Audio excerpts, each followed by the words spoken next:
حضرت جابر بن عبداللہ رضی اللہ تعالیٰ عنہ کی روایت سے ابن ماجہ میں حدیث کے الفاظ آتے ہیں کہ آپ صلی اللہ علیہ وسلم نے فرمایا آج سے لے کے قیامت تک جمعہ تم لوگوں کے لیے فرض ہے. یعنی اس آیت کے آ جانے کے بعد آپ نے فرمایا کہ آج سے لے کے قیامت تک جمعہ تم لوگوں پر فرض ہے. جو شخص اسے معمولی سمجھ کر یا اس کا حق نہ مان کے اس کو چھوڑ دے گا، جو شخص اس کو معمولی سمجھ کے اور اس کا حق نہ مان کے اس کو چھوڑ دے گا، آپ نے فرمایا خدا اس کا حال درست نہیں کرے گا. خدا اس کا حال درست نہیں کرے گا، نہ اسے برکت دے گا.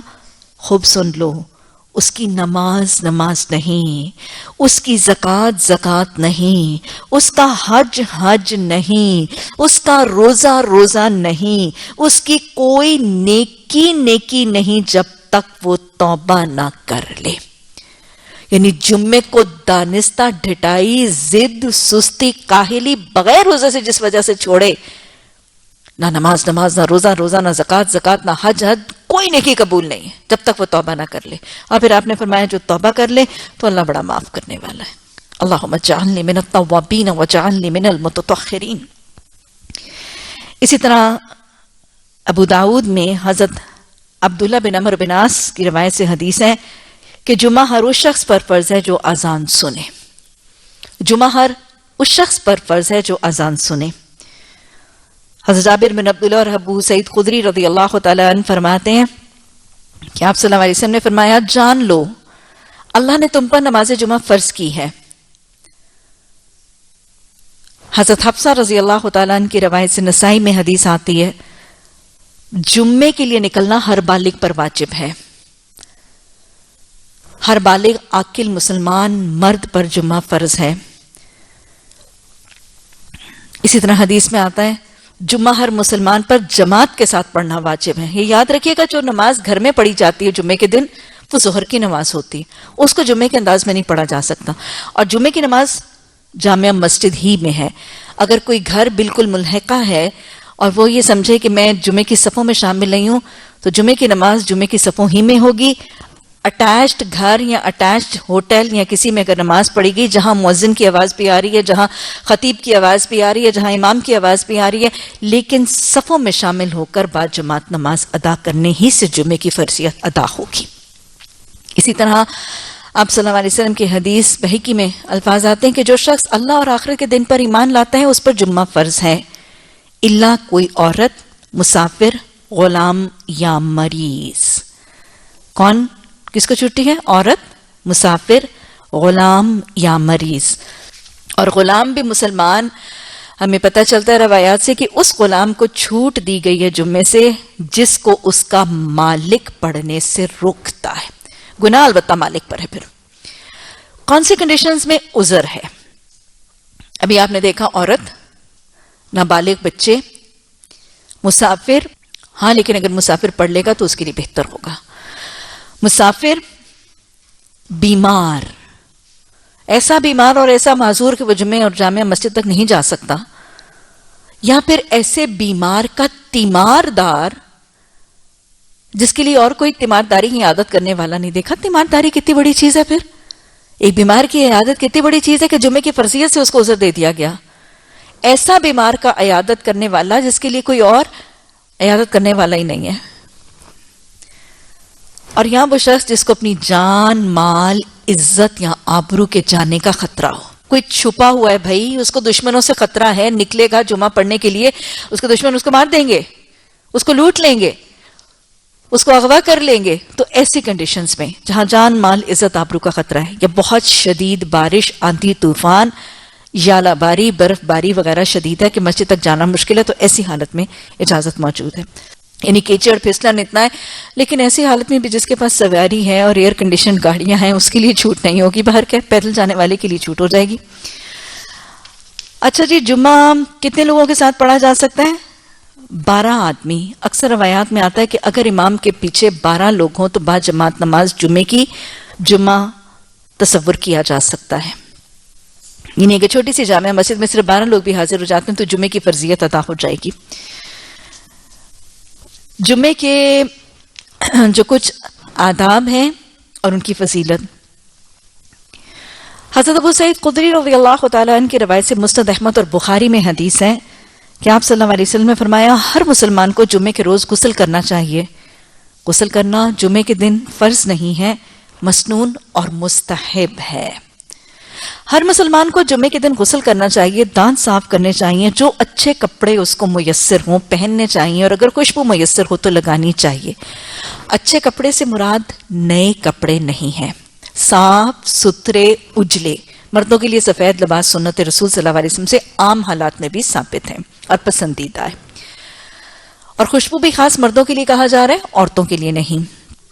عورتیں باجماعت نماز میں جمعے کے لیے حاضر ہو سکتی ہیں بشرطے کہ ان کے لیے اہتمام ہو، پردے کا اہتمام ہو اور ان کے لیے صف بندی کا اہتمام کیا گیا ہو. پسندیدہ بھی ہے، مستحب بھی ہے، لیکن اگر اپنے پردے اور دائرہ اور حدود الہی کا اہتمام کر کے جانے والیاں ہوں تو وہ جا سکتی ہیں.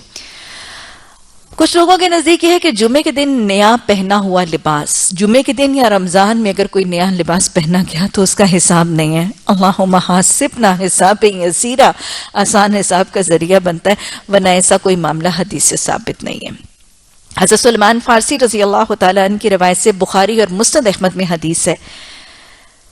آپ نے جمعے کی آداب بھی بتائے ہیں اس حدیث میں، اور آپ نے اس کی فضیلت بھی بتائی ہے. حدیث کے الفاظ ہے کہ جو مسلمان جمعے کے روز غسل کرے گا، حتی الامکان زیادہ سے زیادہ اپنے آپ کو پاک صاف کرے گا. آپ کو پتہ ہے نا کہ وہ 5 باتیں جو فطرت ہیں، ختنہ کے علاوہ وہ 4 کام جو ہیں وہ نبی صلی اللہ علیہ وسلم، سارے بالوں کی صفائی اور ناخن کاٹنا، یہ ساری چیزیں کیا ہیں؟ یہ سنت رسول صلی اللہ علیہ وسلم سے جمعے کے دن سنت سے ثابت ہیں. تو جو لوگ جمعے کے دن، جو شخص مسلمان جمعے کے دن غسل کرے گا، حتی الامکان زیادہ سے زیادہ اپنے آپ کو پاک صاف کرے گا، سر میں تیل لگائے گا یا جو خوشبو گھر میں موجود ہے وہ لگائے گا. میں پھر اسپیسیفائی کر رہی ہوں، صرف مردوں کے لیے.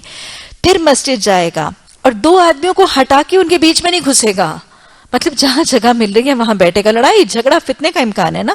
2 لوگوں کو ہٹا کے ان کے بیچ میں نہیں گھسے گا. پھر جتنی کچھ اللہ سے توفیق دے گا اتنی نماز نفل پڑھے گا. پھر جب امام بولے گا تو خاموش رہے گا. اس کے قصور، غور سے سنیے گا، اس کے قصور ایک جمعے سے دوسرے جمعے تک معاف ہو جائیں گے. ان الحسنۃ یذھبن السیئات، کچھ نیکیاں ہی ایسی ہیں کہ وہ گناہوں کو لے جاتی ہے. کچھ نیکیاں ہی ایسی ہیں، کچھ عمل ہی ایسے ہیں جو گناہوں کا کفارہ بن جاتے ہیں. جمعے کی نماز باجماعت ادائیگی یہ ان اعمال میں سے ایک ہے. حضرت عبداللہ بن عباس رضی اللہ تعالیٰ عنہ کی روایت سے بھی حدیث ہے کہ آپ صلی اللہ علیہ وسلم نے فرمایا کہ جب امام خطبہ دے رہا ہو اس وقت جو شخص بات کرے گا وہ اس گدھے کی مانند ہے جس پر کتابیں لدی ہیں. ابھی پیچھے بھی وہی مثال آئی تھی. یعنی اتنا قرآن پڑھنے کے باوجود پھر اب امام کے خطبے میں باتیں کر رہے ہو، تمہاری مثال تو اس گدھے کی سی ہے. اس کی مثال اس گدھے کی سی ہے جس پر کتابیں لدی ہیں. اور جو شخص اس سے کہے کہ چپ رہے، بات سمجھ میں آئی کہ ایک شخص تو خود بولنے لگ پڑا، اس کی مثال تو گدھے کی سی ہے. اب دوسرا بڑا سیانہ سمجھدار بن کے یہ حدیث سنی ہے کہ بولنا نہیں، چپ کرو، امام صاحب خطبہ دے رہے ہیں، اس کا معاملہ کیا ہے؟ جو شخص اس سے کہے کہ چپ رہے، آپ نے فرمایا اس کا بھی کوئی جمعہ نہیں ہوا. کتنا خوبصورت ہے. کیونکہ آپ دیکھیں کہ جب ایک شخص امام کے خطبے کے دوران بات کر رہا ہوگا اور دوسرا سیانہ سمجھدار بن کے اس کو چپ کرنے کی تاکید کرے گا، کیا ہوگا؟ جھگڑا ہوگا کہ نہیں؟ بحث تکرار ہوگی کہ نہیں؟ تو اس کی وجہ سے کتنی ڈسٹرپشن اور کتنی ڈسٹربنس ہوگی. تو لہٰذا کہا گیا جو بول رہا ہے اس کو بولنے دو، اس کے ساتھ کوئی نہیں بولے گا، اس کا کوئی جواب نہیں دے گا، خود ہی بول بول کے چپ ہو جائے گا. کم از کم خاموشی تو آ جائے گی نا تھوڑی دیر کے بعد. تو کسی کو مطلب خطبے کے دوران بولنا پھر کتنا ناپسند ہے. غلط کام کرنے والے کو روکنا بھی منع ہے، بولنے والے کو چپ کرنا بھی منع ہے، کروانا بھی منع ہے. اتنا خاموشی ضروری ہے. اس کے بعد آپ صلی اللہ علیہ وسلم نے فرمایا، حضرت ابو ہریرہ رضی اللہ تعالیٰ عنہ کی روایت سے بخاری، مسلم، نسائی، ترمذی، ابو داؤد سب میں حدیث ہے، اگر تم نے جمعے کے روز خطبہ کے دوران میں بات کرنے والے سے کہا چپ رہو تو تم نے بھی لغو حرکت کی. اور یہ تو بہت ہی ہو رہا ہوتا ہے، یہ تو بہت ہی ہو رہا ہوتا ہے.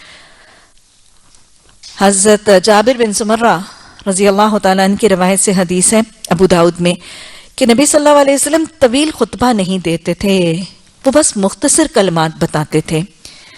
اور حضرت عبداللہ بن ابی اوفہ رضی اللہ تعالیٰ عنہ کی روایت سے ہے کہ آپ صلی اللہ علیہ وسلم کا خطبہ نماز کی نسبت چھوٹا ہوتا تھا اور نماز طویل ہوتی تھی. اور پھر آپ نے یہ بھی فرمایا کہ آدمی کی نماز کا طویل ہونا اور اس کے خطبے کا چھوٹا ہونا اس بات کی علامت ہے کہ وہ دین کی سمجھ رکھتا ہے.